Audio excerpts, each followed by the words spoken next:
Então hoje eu tive não foi um debate, uma conversa com os testemunhos de Jeová em uma live no TikTok e algumas coisas foram observadas. E eu dei um toque também em relação a como eles posicionam a maneira como eles falam sobre Trindade, né? Porque o que acontece? O testemunho de Jeová, ele fala assim, ele fala que ele não crê na Trindade, tá? Mas quando você fala que não crê na Trindade, dá a impressão, para quem está vendo aquilo, que o Testemunho de Jeová não crê no Espírito Santo. Então eu quis mostrar para eles o seguinte, que eu como cristão, quando eu vejo um debate onde a pessoa está indo contra a Trindade, dá a impressão que essa pessoa não acredita no Espírito Santo. E isso não é verdade, porque a gente em debate, a concordância em relação ao Espírito Santo foi unânime, né?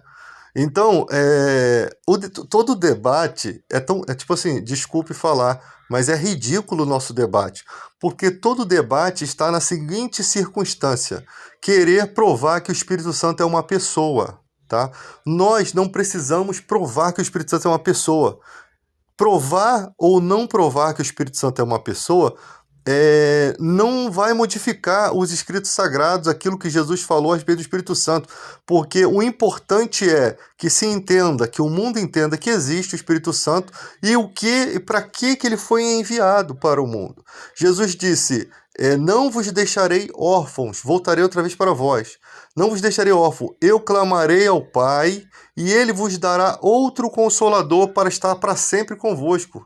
E aqui, ó, João 14,16: eu rogarei, eu pedirei ao Pai, e ele vos dará outro consolador. A única coisa que dá para entender, que a gente tem uma dúvida, é que Jesus fala assim: ele me glorificará, porque há de receber do que é meu. Aí Jesus fala assim: quando eu digo que vai receber do que é meu, é porque todas as coisas do Pai são minhas, né? Então por isso que eu vos disse que há do que receber do que é meu. Então Jesus fez a questão de explicar essa questão. Mas o problema é por que o Espírito Santo glorifica a Jesus, tá? Porque o Espírito Santo vai estar... quando Jesus prometeu que estaria conosco até os últimos dias, até a consumação dos séculos, quase que não sai aqui, a forma como ele vai estar conosco é através do Espírito Santo, né? Então é essa conexão. Então o testemunho de Jeová, ele acredita no Espírito Santo, ele acredita nos dons do Espírito Santo, ele acredita, pelo menos é a conversa que a gente teve lá, né?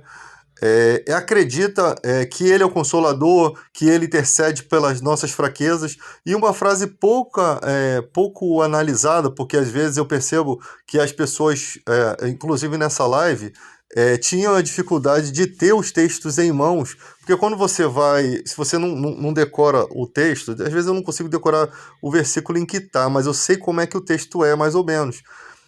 Quando você vai para um debate, é bom pegar todos os textos que falam do Espírito Santo para a gente poder, aos pouquinhos, estar falando sobre ele, né? Então, tipo assim, a Bíblia, ela não vai falar do Espírito Santo tudo só numa parte. Tanto que tem uma parte que eu acho que é Paulo que fala, que o Espírito Santo prescruta as coisas de Deus, né? Ele diz assim, quem conhece a mente do homem senão o próprio Espírito, né? Ou falando do ser humano. Então o Espírito Santo de Deus conhece a mente de Deus, conhece o coração de Deus. Ou seja, ele sonda as profundezas do eterno. Ele é o único ser que é colocado numa posição que tem essas qualificações, tá? Então ele é um consolador, né? Jesus, eu rogarei ao Pai, ele vos dará outro consolador. Por que outro? Porque Jesus é um consolador. E ele fala que se ele não fosse o Pai, o Consolador não poderia vir. Então a gente tinha que se alegrar, porque ele ia para o Pai e aí vem o Consolador. Ele intercede pelas nossas fraquezas, ele ora a Deus porque nós não sabemos orar como convém, ele distribui dons, né? Ele nos convence do pecado, da justiça e do juízo, ele vos guiará em toda a verdade, ele vos ensinará todas as coisas.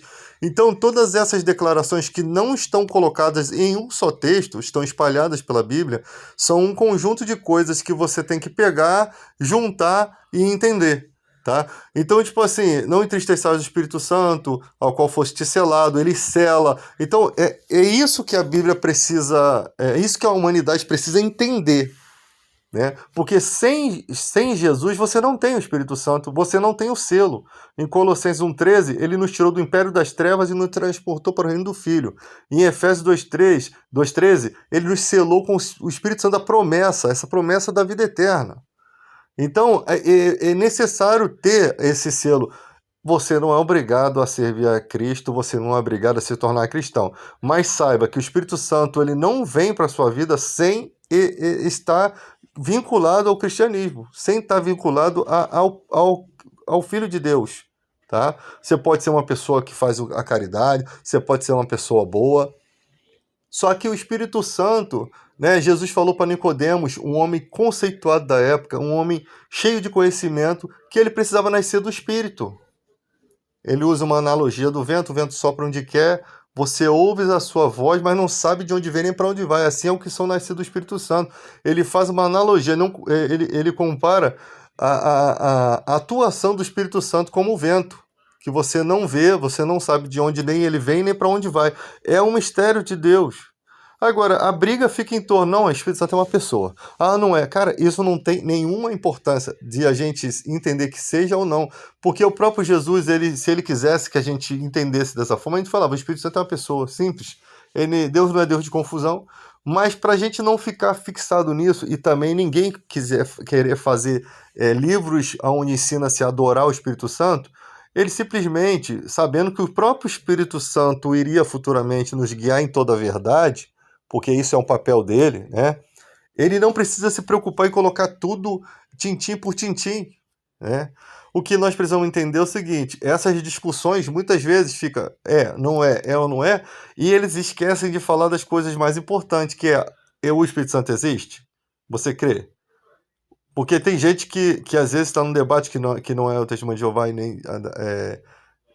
tem gente que realmente não aceita o Espírito Santo, não crê, e o mundo ele não pode receber porque não vê, não conhece.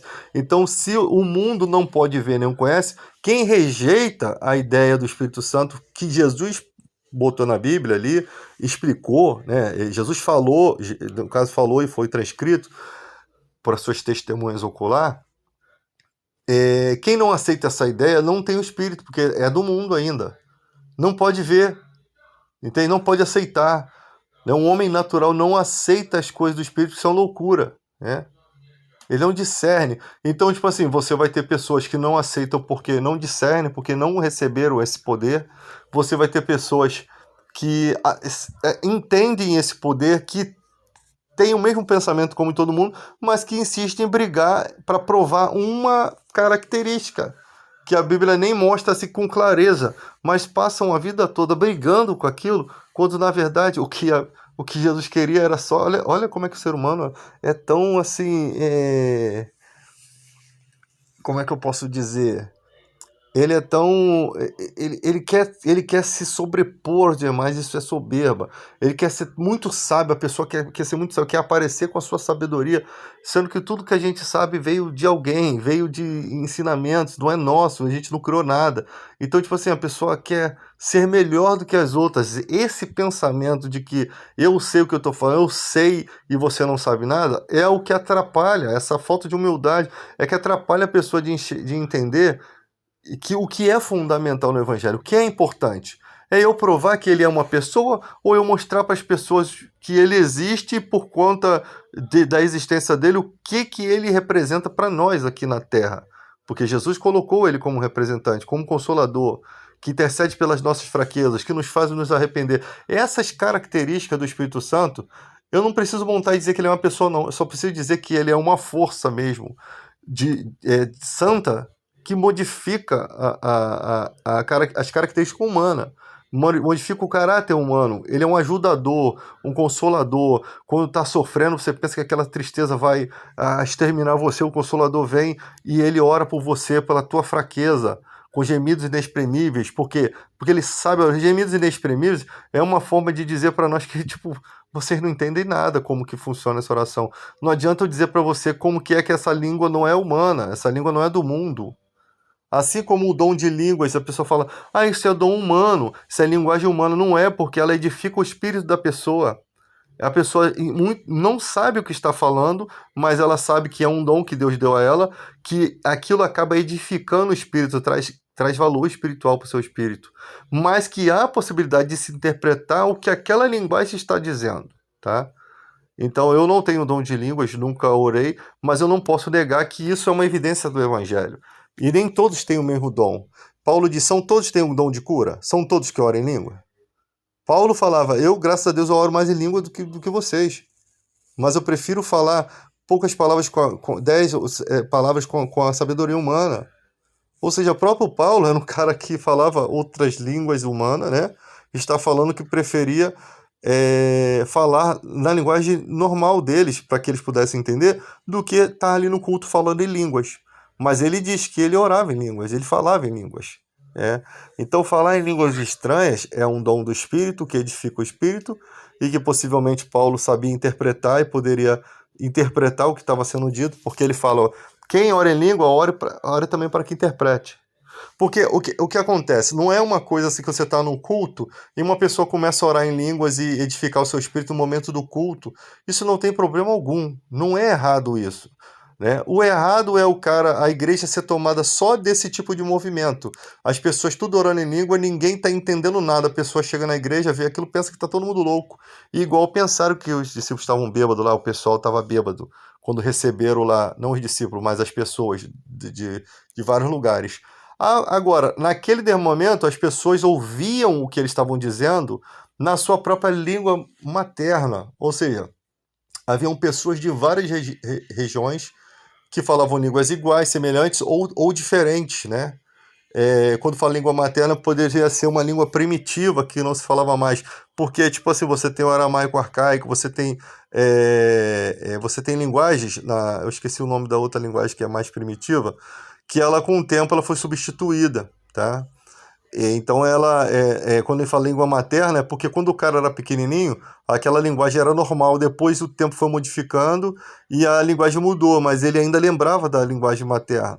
Entende? Então, praticamente eu acho que é isso que está no texto ali. Mas a questão é que cada um ouvia na sua própria língua. Era uma coisa pessoal, estava vindo pessoal. Então não podia ser um idiomático. Por quê? Porque eram todas as pessoas orando ao mesmo tempo.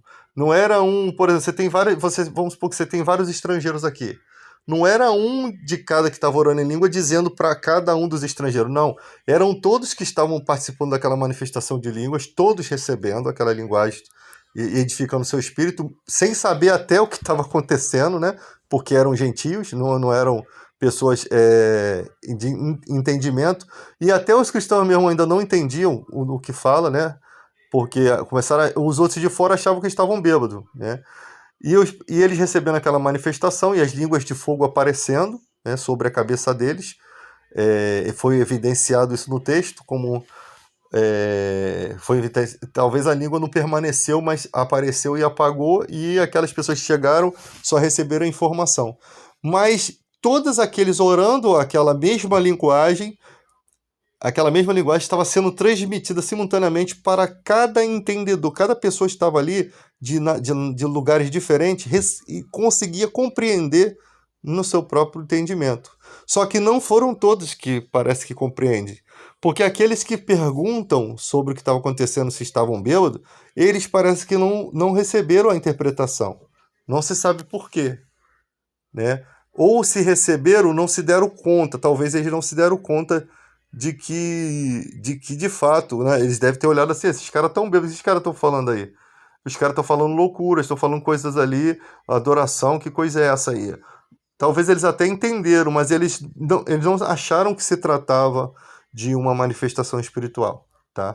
E já outros não. Aí até que veio o entendimento. Não, há uma profecia sobre essa questão, que nos últimos dias se derramaria do Espírito sobre toda a carne. A língua de fogo aparece, e todas essas evidências. Então, eu particularmente, eu achava que o Testemunho de Jeová não acreditava no Espírito Santo, simplesmente por conta do debate. A Trindade é uma mentira. Cara, quando você fala Trindade é uma mentira, Trindade, Pai, Filho e Espírito Santo, você está dizendo que não existe aquilo. Praticamente, é lógico que seria até tolice você pensar que o cara está negando o Pai, o Filho e o Espírito Santo. Ou ele tá. Se ele fala que a Trindade é uma mentira, então o que é uma verdade, né? Então os caras creem em Deus, eles creem em Jesus e eles creem no Espírito Santo. Só que não estão aplicando isso da forma adequada, tá? Outra questão que foi falada foi, eu perguntei sobre a questão dos familiares, né? Quando saem da igreja, do Salão do Reino, se realmente há esses relatos em que pessoas dizem, né, que os parentes param de falar com esse familiar, param de se comunicar, né? Diz ele na live que não acontece isso, tá? Então, algumas pessoas falam isso, mas a gente também não sabe porque a gente não convive, a gente não pode tomar conclusões a partir de pessoas que, de repente, foram rebeldes lá e tal, dessas coisas. E outra foi a questão do sangue, né? Que eu não sabia, porque saiu essa matéria agora em setembro de 2024. Só que vocês têm que entender a matéria da questão da transfusão de sangue. Se uma pessoa chega no hospital, tá? E ela diz que ela não quer receber o sangue, agora o STF diz que o Testemunho de Jeová tem o direito, né, de não querer o sangue. Mas se ele for maior de idade, tá? Lembrando disso. Se ele for maior de idade, se ele for menor de 18 anos, o médico vai ver o que é mais importante. Tem que verificar isso. Se for de menor é diferente, tá? É diferente a questão. Outra questão é a pessoa inconsciente, tá? Ele é adulto, mas ele está inconsciente, né? Vamos supor que ele está lá com alguma coisa que o identifique como testemunho de Jeová. O médico vai fazer os procedimentos normais, tá? Ele vai fazer os procedimentos normais. Vai fazer a transfusão de sangue. Outra coisa, a questão do choque anafilático, que é a alergia, né? Em relação à entrada do sangue, às vezes até compatível, o sangue tem que ser compatível, né? O doador universal, mas mesmo sendo compatível, ele sofre algumas reações, né? Devido depois eu fui estudar a questão, é que às vezes a quantidade de plaquetas não é o suficiente para suprir, né, o que o organismo precisa, né, ou o que tinha antes daquela pessoa perder o sangue. Então há alguns conflitos que acontecem ali, chamado choque anafilático, né? Existem reações alérgicas a elementos daquele sangue que tá entrando no organismo, né? Então não está sendo bem recebido, existem elementos alérgicos também. Então são critérios, mas só que são coisas que, em suma, o risco fatal de morte é pouco em relação à quantidade de pessoas que são salvas pela transfusão de sangue, para deixar bem claro, né? Em relação tem fatores, né, de erros que pode trazer doença para a pessoa, mas é muito mais raro porque hoje em dia é mais fiscalizado. Aconteceu um problema aqui no Rio de Janeiro sobre o negócio do transplante de órgão, né? E só que não estavam sendo levados a sério aquela questão de saúde e os responsáveis vão pagar, né? Agora, se eu for colocar isso em proporção de quantas operações foram feitas de transplante, você vai ver que aquilo ali é um caso isolado, é um caso que existem outros casos semelhantes, mas é um caso mínimo, tá? Em relação a pessoas que realmente sobreviveram. A mesma coisa na questão de doação. Eu fiz uma seguinte pergunta: se o Testemunho de Jeová não pode doar sangue também, tá? Então, tipo assim, ele não contribui com a doação de sangue. Eu fiz uma pergunta: como é que fica se o cara for Testemunho de Jeová e o sangue dele for o sangue dourado? Que só existe 44 pessoas no mundo. Como é que vai ser? Ele precisa da transfusão de sangue para ele mesmo, né? Então, essas pessoas doam sangue a vida toda, porque são 44 pessoas espalhadas pelo mundo. Então, eles só podem receber tipo sanguíneo deles mesmos, tá? E esse soro que tem, essa substância que eles têm, eu acho que não funciona com esse tipo de pessoa. Nem para esse, talvez para aquelas pessoas que têm um efeito Bombaim, né? Que é uma falha ali, uma falha genética que nasce com o efeito Bombaim, que é o falso O. Tem esse nome porque de cada 250 mil pessoas da cidade de Bombaim, ali, eu acho que uma tem essa falha rara, né? Então, como é que ficaria essas pessoas que não pode? Vai padecer? Porque se o soro não dá, o sangue não pode, e aí, como é que seria? Aí fiz essa pergunta.